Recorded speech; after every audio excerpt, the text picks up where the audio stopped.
watch it on our Twitter, Facebook, YouTube channel, or you have dialed in, or you're watching through Zoom. Today we have Dr.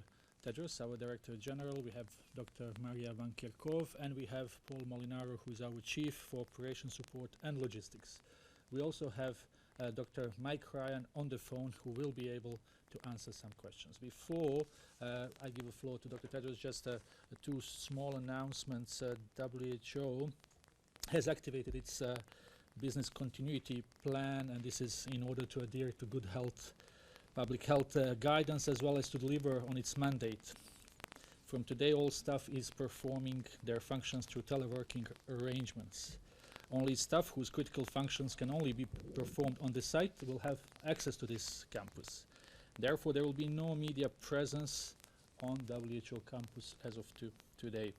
WHO media team will continue to provide normal services through Skype, email, and phone. Our regular briefings will be virtual press conferences, and our audiovisual team will continue to provide necessary support. So from now on, we will not have a journalist in the room, and then we will inform you if that changes. The second information is that we already sent you the media advisory for tomorrow.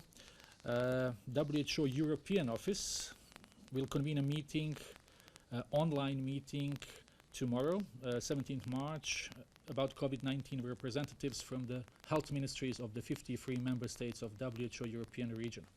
After the meeting, WHO Regional Director for Europe, Dr. Hans Kluge, and emergency experts will brief the press on the current situation in the region, and they will be answering journalists' questions on COVID-19. That press conference will be at 2 o'clock Central European time, and in the media advisory you have details how to access this press conference. Again, tomorrow at 2 o'clock, WHO Office for Europe. I'll give the floor to Dr. Tedros for his opening remarks. Yeah, thank you, Tariq. And good afternoon, everyone. In the past week, we have seen a rapid escalation of cases of COVID-19. More cases and deaths have now been reported in the rest of the world than in China. We have also seen a rapid escalation in social distancing measures, like closing schools and canceling sporting events and other gatherings. But we have not seen an urgent enough escalation in testing, isolation, and contact tracing, which is the backbone of the response. Social distancing measures can help to reduce transmission and enable health systems to cope. Hand washing and coughing into your elbow can reduce the risk for yourself and others. But on their own, they're not enough to extinguish this epidemic. It's the combination that makes the difference. As I keep saying, all countries must take a comprehensive approach. But the most effective way to prevent infections and save lives is breaking the chains of transmission. And to do that, you must test and isolate. You cannot fight a fire blindfolded, and we cannot stop this pandemic if we don't know who is infected. We have a simple message for all countries: test, test, test. Test every suspected case. If they test positive, isolate them and find out who they have been in close contact with up to 2 days before they developed symptoms, and test those people too. Every day, more tests are being produced to meet the global demand. WHO has shipped almost 1.5 million tests to 120 countries. We're working with companies to increase the availability of tests for those most in need. WHO advises that all confirmed cases, even mild cases, should be isolated in health facilities to prevent transmission and provide adequate care. But we recognize that many countries have already exceeded their capacity to care for mild cases in dedicated health facilities. In that situation, countries should prioritize older patients and those with underlying conditions. Some countries have expanded their capacity by using stadiums and gyms to care for mild cases, with severe and critical cases cared for in hospitals. Another option is for patients with mild disease to be isolated and cared for at home. Caring for infected people at home may put others in the same household at risk. So it's critical that caregivers follow WHO's guidance on how to provide care as safely as possible. For example, both the patient and their caregivers should wear a medical mask when they are together in the same room. The patient should sleep in a separate bedroom to others and use a different bathroom. Assign one person to care for the patient, ideally someone who is in good health and has no underlying conditions. The caregiver should wash their hands after any contact with their patient or their immediate environment. People infected with COVID-19 can still infect others after they stop feeling sick. So these measures should continue for at least 2 weeks after symptoms disappear. Visitors should not be allowed until the end of this period. There are more details in WHO's guidance. Once again, our key message is test, test, test. This is a serious disease. Although the evidence we have suggested that those over 60 are at highest risk, young people, including children, have died. WHO has issued new clinical guidance with specific details on how to care for children, older people, and pregnant women.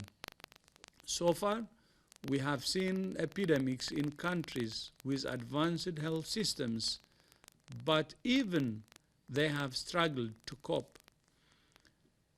As the virus moves to low-income countries, we're deeply concerned about the impact it could have among populations with high HIV prevalence or among malnourished children. That's why we're calling on every country and every individual to do everything they can to stop transmission. Washing your hands will help to reduce your risk of infection, but it's also an act of solidarity because it reduces the risk you will infect others in your community and around the world. Do it for yourself. Do it for others. We also ask people to express their solidarity by refraining from hoarding essential items, including medicines.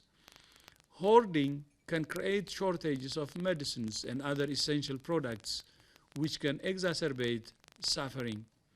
We're grateful to everyone who has contributed to the COVID-19 Solidarity Response Fund. Since we launched it on Friday, more than 110,000 people have contributed almost $19 million. These funds will help to buy diagnostic tests, supplies for health workers, and support research and development. If you would like to contribute, please go to who.int and click on the orange Donate button at the top of the page. We are also grateful for the way different sectors of society are coming together. This started with the Safe Hands Challenge, which has started celebrities, world leaders, and people everywhere demonstrating how to wash their hands. This afternoon, WHO and the International Chamber of Commerce issued a joint call to action to the global business community. The ICC will send regular advice to its network of more than 45 million businesses to protect their workers, customers, and local communities, and to support the production and distribution of essential supplies. I would like to thank Paul Polman, Ajay Banga, and John Denton for their support and collaboration. WHO is also working with Global Citizen to launch the Solidarity Sessions, a series of virtual concerts with leading musicians from around the world. This is the defining global health crisis of our time. The days, weeks, and months ahead will be a test of our resolve, a test of our trust in science, and a test of solidarity. Crises like this tend to bring out the best and worst in humanity. Like me, I'm sure you have been touched by the videos of people applauding health workers from their balconies, or the stories of people offering to do grocery shopping for older people in their community. This amazing spirit of human solidarity must become even more infectious than the virus itself. Although we may have to be physically apart from each other for a while, we can come together in ways we never have before. We're all in this together, and we can only succeed together. So the rule of the game is together. I thank you. Thank you very much, Dr. Tedros, for these remarks. I will remind journalists who are dialing in by phone, it's *9. Those who are watching through Zoom, it's clicking raise hand. If it's possible, really, to have one question per journalist, so we can get as many questions as possible from different people.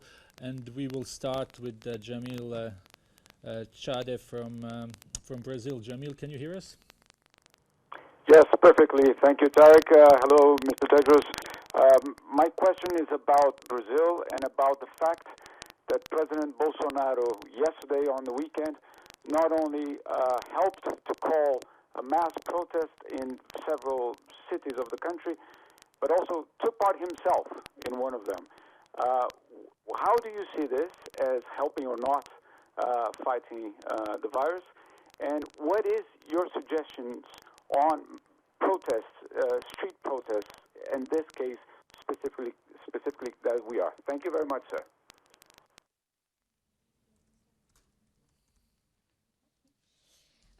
So thank you for the question. What we know that will be helpful during this time of COVID-19 in terms of what the DG just said is everything that we can do to reduce the possibility of transmission between people. And one of the ways that countries are doing this is to stop gatherings together. And some countries have taken different decisions based on the number of people where they've restricted those gatherings. And so it's important that people do restrict themselves, to go to gatherings where there's large numbers of people. And in doing so, that will reduce the possibility that people who come in close contact with one another can potentially transmit the virus to one another. And so taken together with testing and aggressive case and contact finding, it's important that we limit our participation in.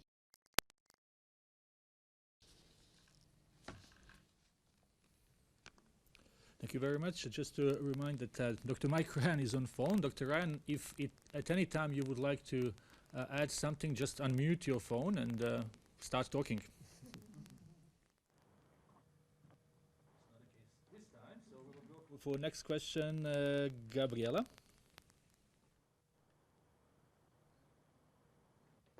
Can we hear Gabriela? Do we have her online? Yes, hello? Hi, Gabriela, please go ahead. Yes. Hi, thank you. Do you hear me? Okay.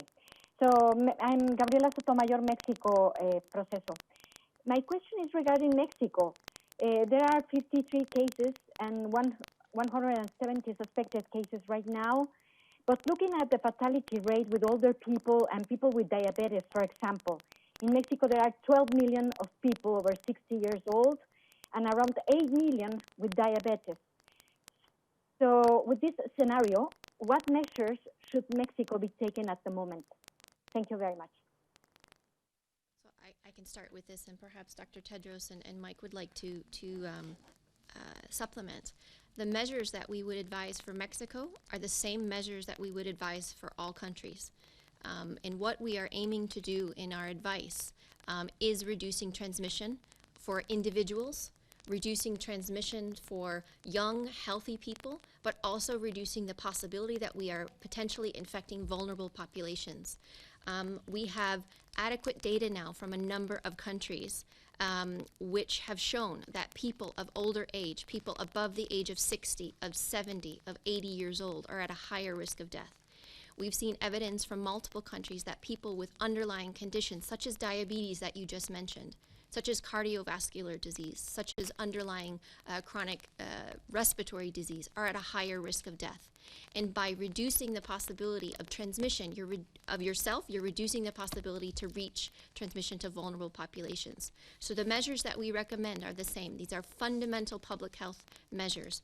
It's testing, as Dr. Tedros mentioned in his speech. It's finding all cases and testing cases, making sure that they are isolated and that they are cared for in medical facility, and if that's not possible, to make sure that they are adequately cared for at home, and preventing transmission to loved ones in their household. It's making sure that we have adequate numbers of labs that can test individuals and have testing kits that are available in all countries. It's using the basics: hand hygiene, respiratory etiquette, sneezing into your elbow or coughing into your elbow, coughing into a tissue and then putting that into a closed bin and washing your hands. It's practicing social distancing, making sure that you remain separated from individuals, especially if there are sick individuals. It's staying home if you are unwell. It's working from home if possible. It's mobilizing your populations. All of the same measures that we've been saying every day are the same measures we would recommend for Mexico as we would recommend for every government across the globe. Yeah, no, thank you. Maria had already said it. The only thing I would like to do is stressing on some of the issues. One, for any country, one of the most important things is the political commitment at the highest level. Because this pandemic is not about the health sector alone. It touches almost all sectors of the government, and the whole of government approach involving all sectors and led by the principal is very crucial. And that whole government approach should also be able to mobilize whole society and make sure that this response becomes everybody's business. Anyone in Mexico, this is something that can only succeed if all Mexicans actually be involved. This is not just for Mexico, but the whole world. It's everybody's business, and that's what we're suggesting to the whole world, and it will be the same for Mexico. And we hope to see progress in the whole of government approach, whole of society approach, and making sure that this is everybody's business. That's how we can stop this virus. Thank you very much, Dr. Ryan. Would you like to add something? No, Tarek, I think Dr. Tedros said it right on the spot. Please jump in anytime you want. I will go now to a question from Norway that we received via text. It's Henrietta Haynes, and I'm sorry if I don't pronounce well. The question is for Maria, and it says, would Maria be able to comment on the new aerosol study and various surface studies, or possibly provide a general update on what do you know today? That's from Henrietta Haynes from Norway, NTB, and The Journal. So Henrietta, thank you for that question. That highlights the evidence-based nature of our organization and what we are trying to do in terms of making guidance for all countries, and we try to pull together all available evidence on different topics. This one that you've mentioned about the role of virus persistence on surfaces and the potential for the virus to remain in the air. So we are aware of several studies that have been published, that are in the process of being published, and that are currently underway in labs in a number of countries that have looked at different environmental conditions in which the virus could persist, looking at maybe different humidity or different temperature, UV light, and that have looked at different surfaces such as steel, hard surfaces, and looking at the new virus, the new COVID-19 virus, as it compares to other coronaviruses like SARS or like MERS or the common cold coronaviruses that are circulating. And there is a recent study that came out that looked at the role of aerosol generating procedures. How would those viruses, as you know, this is a virus that is transmitted through droplets. And so these are little pieces of liquid that come out of people's noses and mouths if they cough or they sneeze and they talk.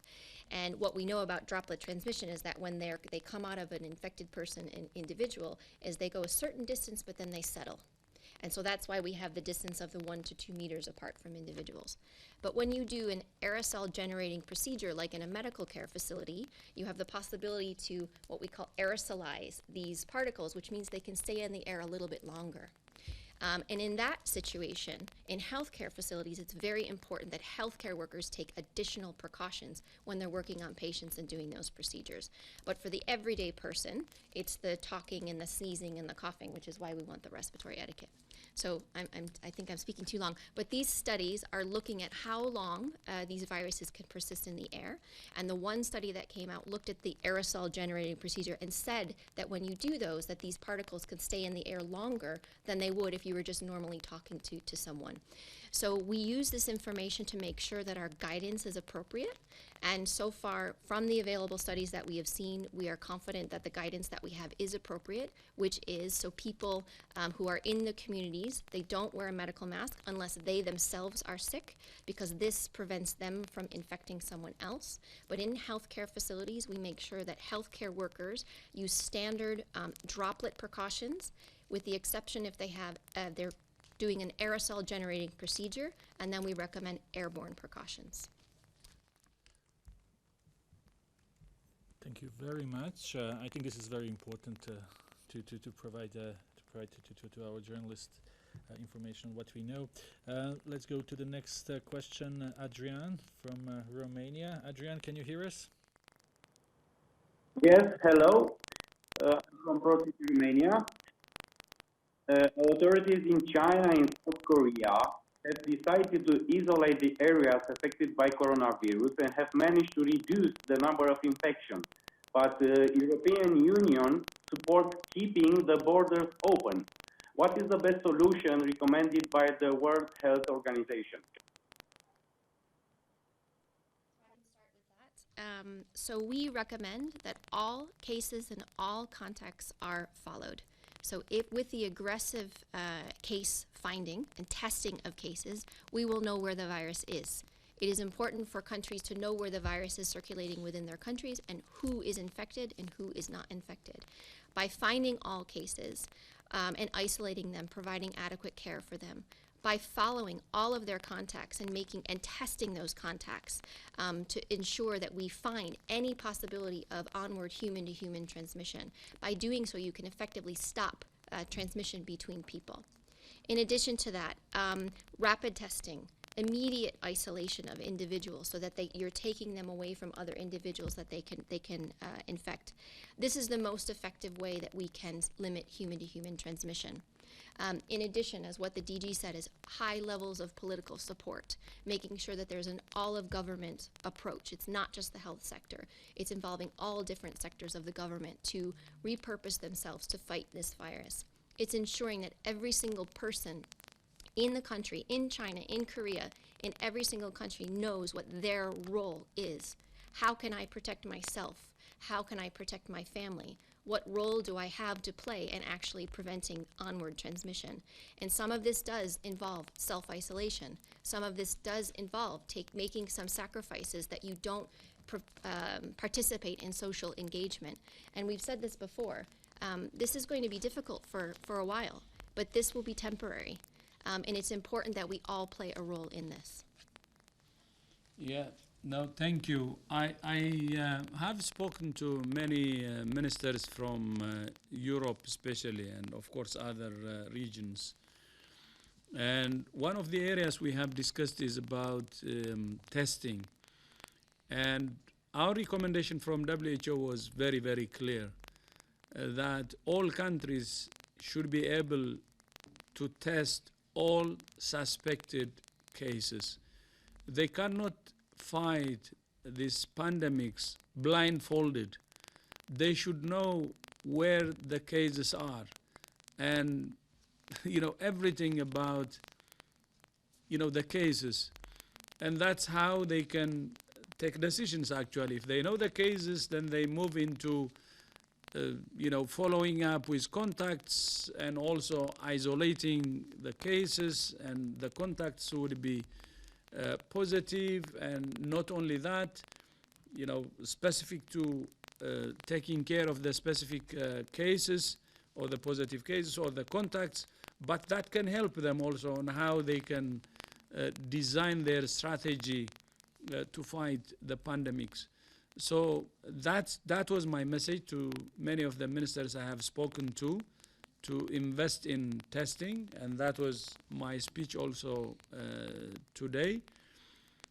And going forward, our recommendation is that they have to be able to test all suspected cases and then do everything that should be done starting from the testing or the cases they identify.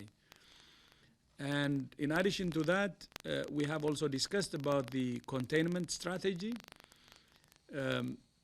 Of course, we said last week that the situation is already a pandemic proportion, but at the same time, we have said that the best strategy. And this is because of what we have seen in countries who have made progress. This is in China, South Korea, Singapore.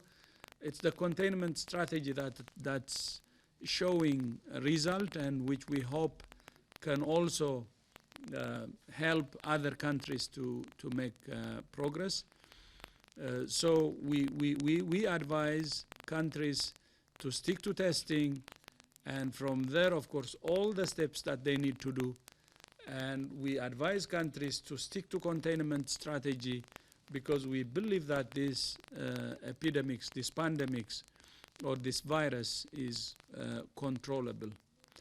And the result or the outcome is in our hands. Thank you very much. Let's go to Tehran. Tarek, this is Mike. Can I just add something? Please go ahead, Mike.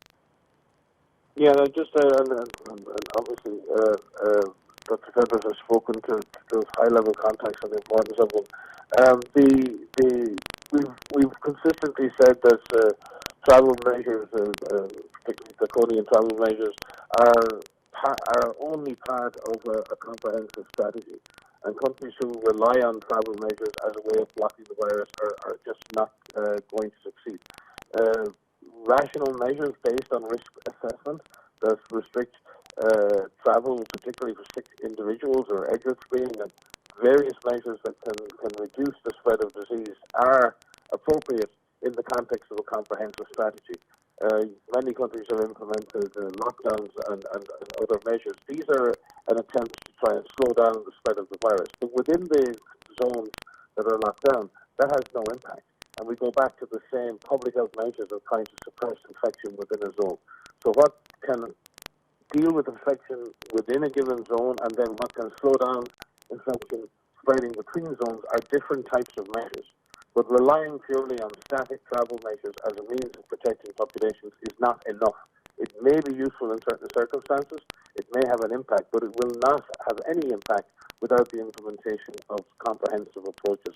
And just one clarification, when we speak about testing all suspect cases, that's extremely important. And when we we have identified those contacts, we also need to test any contacts who are symptomatic.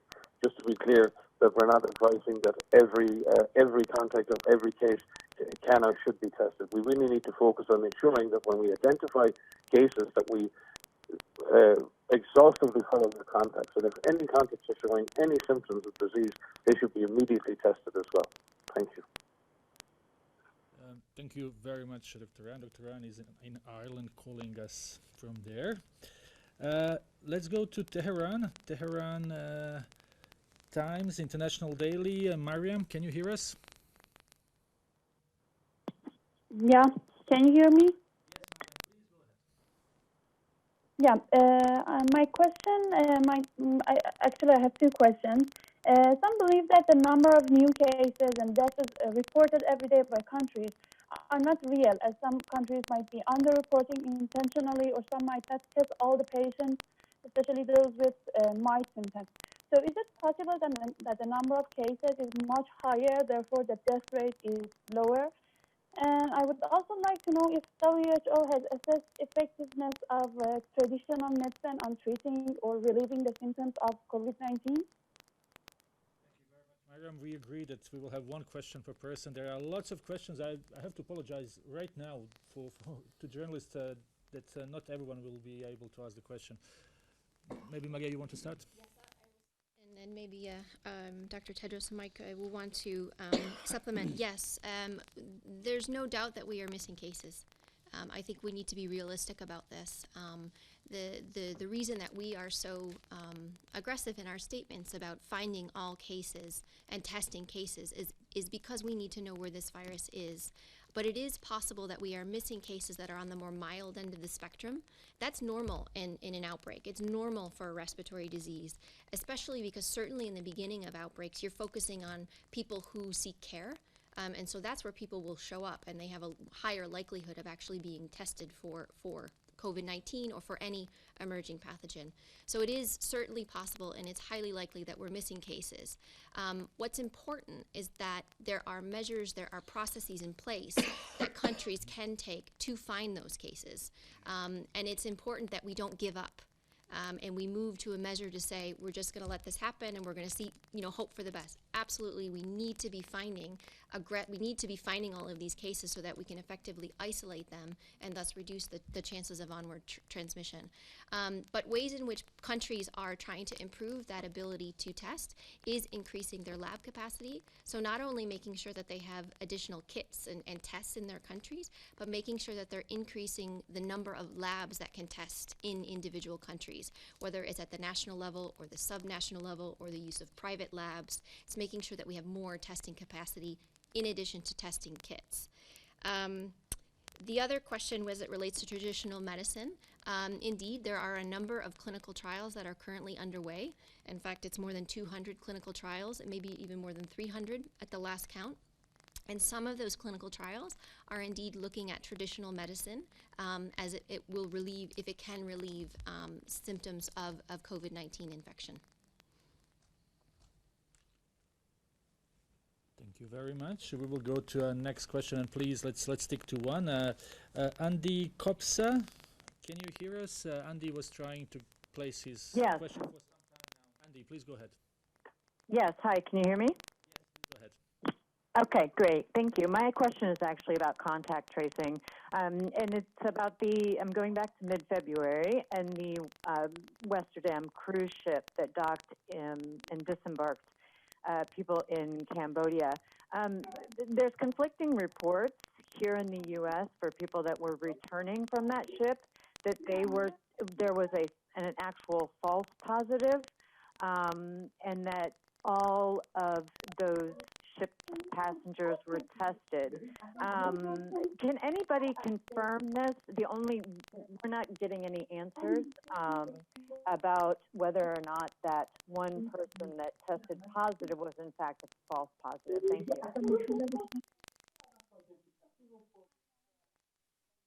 To mute you. Thank you for your question. I can't answer to that specific question about that one individual case, But what we can say is that there is the possibility for testing that you may have a false positive or you may have a false negative. And so what we work with across the globe is we work with laboratorians and virologists and clinicians to look at what are the most appropriate biological samples and when in the course of illness, in the course of a contact, should people be tested. And it's important, whether these are upper respiratory samples or lower respiratory samples, the timing in which samples are collected, and then of course the lab test itself. There's always the possibility of a false negative or a false positive, which is why we recommend repeat testing where possible. We know that that's difficult to do because there is a shortage of tests.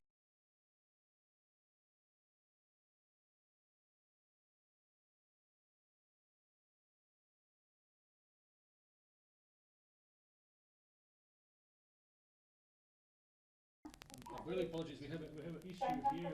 Can you please, we are not able to mute you. Andy, can you mute yourself, please?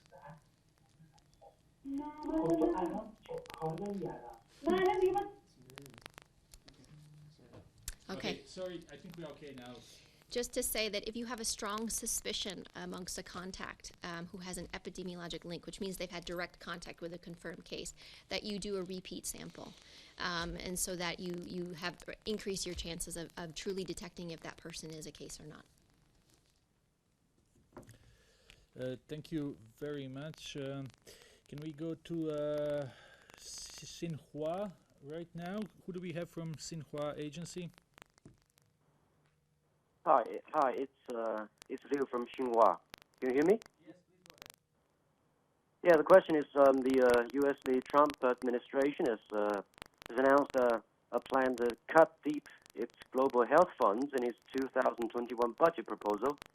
That's slashing more than $3 billion in overall programs, including half of its annual funding to WHO.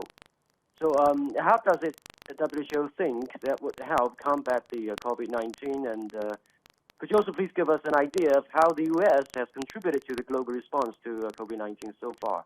Thank you. Thank you very much. Yeah. Yes, or Dr. Tedros? What he wants to take? Mike, yeah? You want me to take, Mike? Go after you, boss. Yeah, no, thank you. I think the support we're getting for COVID-19, the response is really encouraging. At the initial stage, we were a bit worried, but now we're getting almost close to the funding we asked for, and we expect more support. And the announcement from U.S. Is really significant, and we will expect actually more countries to contribute. But we're almost close to the funding we asked based on the SPRP. Of course, the initial focus was on governments, and we appreciate all governments who have contributed. Now we have already moved to asking contribution from the private sector and all citizens. And as I said in my speech, more than 19 million has been secured actually in a couple of days from the private sector and the global citizens at large. And this is in 2 days, and we expect that this will there will be a significant contribution from the private sector and the global citizens at large. So as we have said, propose for each country to follow or use a whole of government and a whole of society approach, we're using the same thing globally to mobilize all governments to contribute and also all citizens to contribute. And the contribution so far is significant and encouraging, and I know we will get the amount of funding we need. But I would like to use this opportunity, because you have identified US specifically, use this opportunity to thank the U.S. government, other governments, the private sector, and all global citizens for their commitment. We're all in this together. It's a common enemy, and it's our unity that will break this virus. And the last few days I have seen how, you know, the human spirit is so amazing, and you know how it shows us that the spirit can break the virus. So it's not just the funding, by the way. It's the human spirit, which we see, the human spirit that's fighting this virus, which is coming more and more or stronger, that can help us to fight it. When there is unity and solidarity of spirit, and then the resources and other things can come.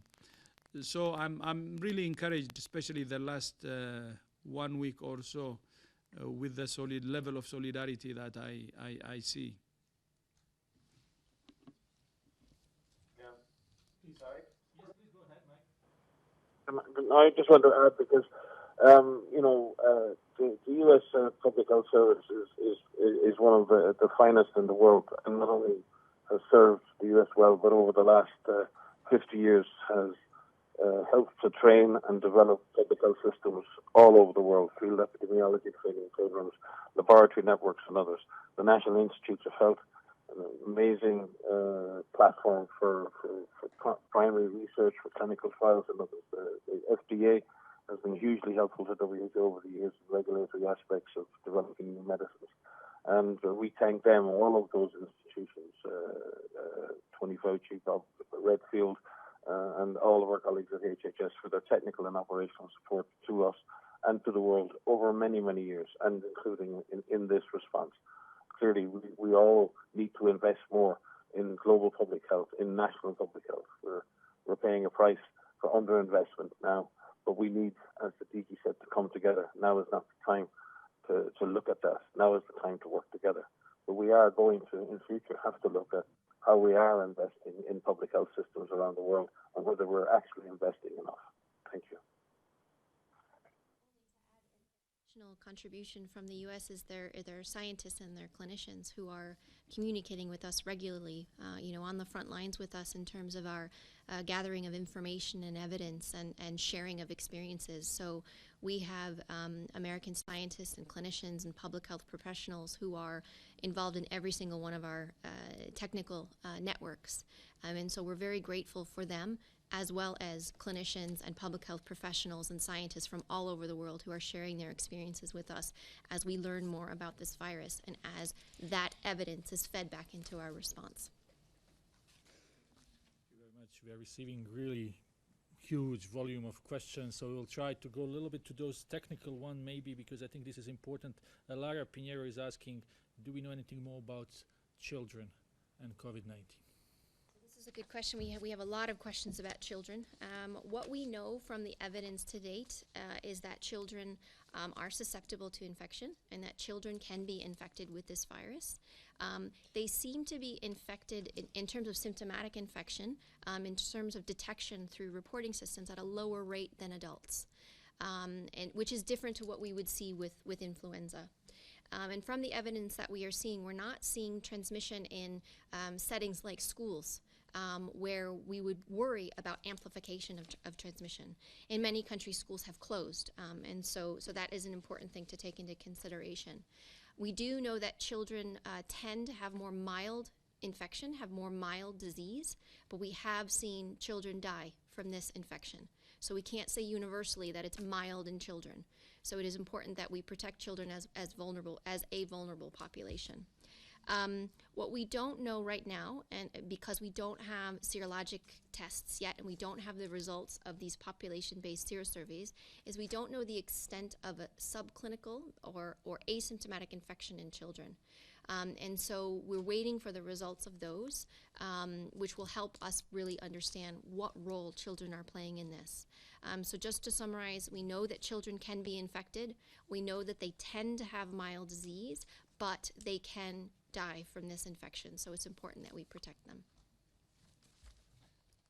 Another technical one, maybe if we might, Stefan here from Switzerland, from Le Temps.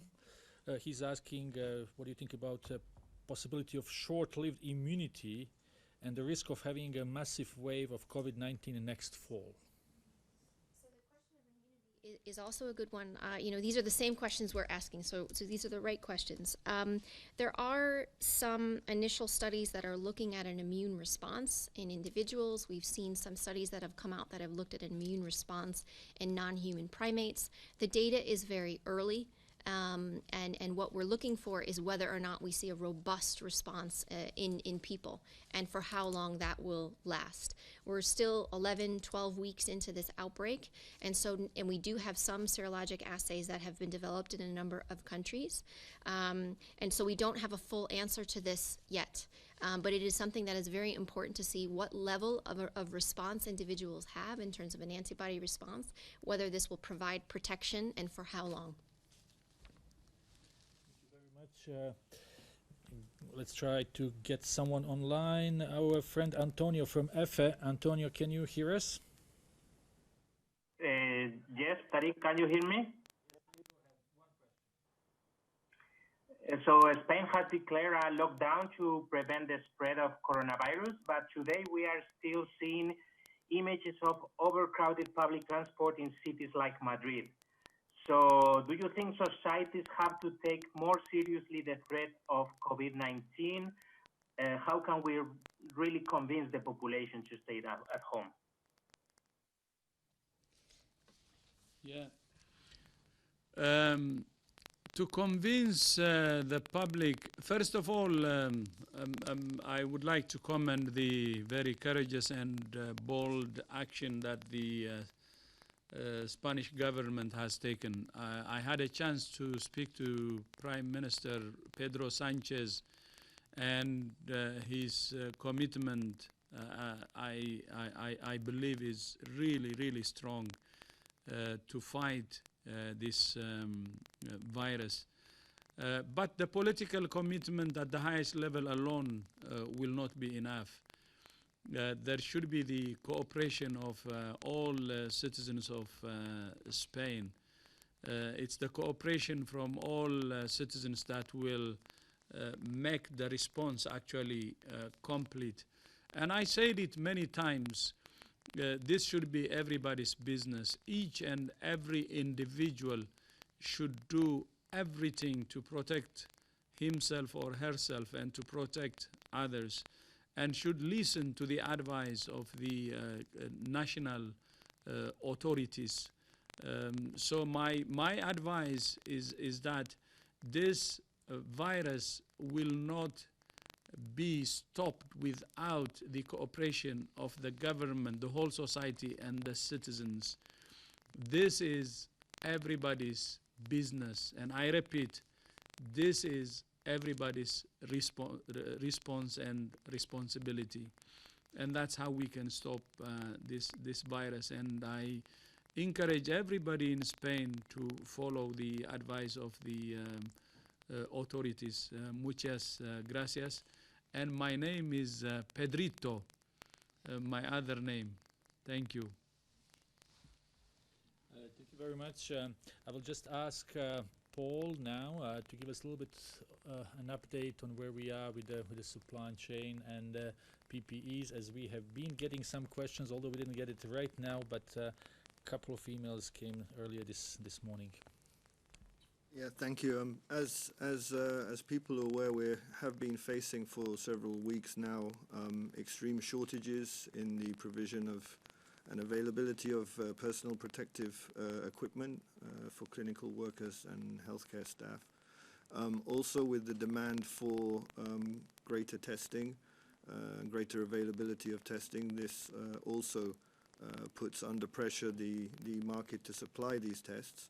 And the third area of which we taking a closer look at and where we see signals of severe market constraint is around some of the more sophisticated equipment for clinical management. So as we see definitely, as we've been saying consistently, that continuing to test, continuing to trace contacts is giving a window of time for the clinical system. We start now to see a lot of demand for equipment to manage the wave of patients coming into that hospital system. Is this a challenge? It is. Is it easy? No, it's not. Is there a chance we can get availability and provide this equipment? We remain optimistic. Certainly what we've seen now is a lot of contact being made from Dr. Tedros to highest levels of government and to CEOs. We're certainly looking at a large degree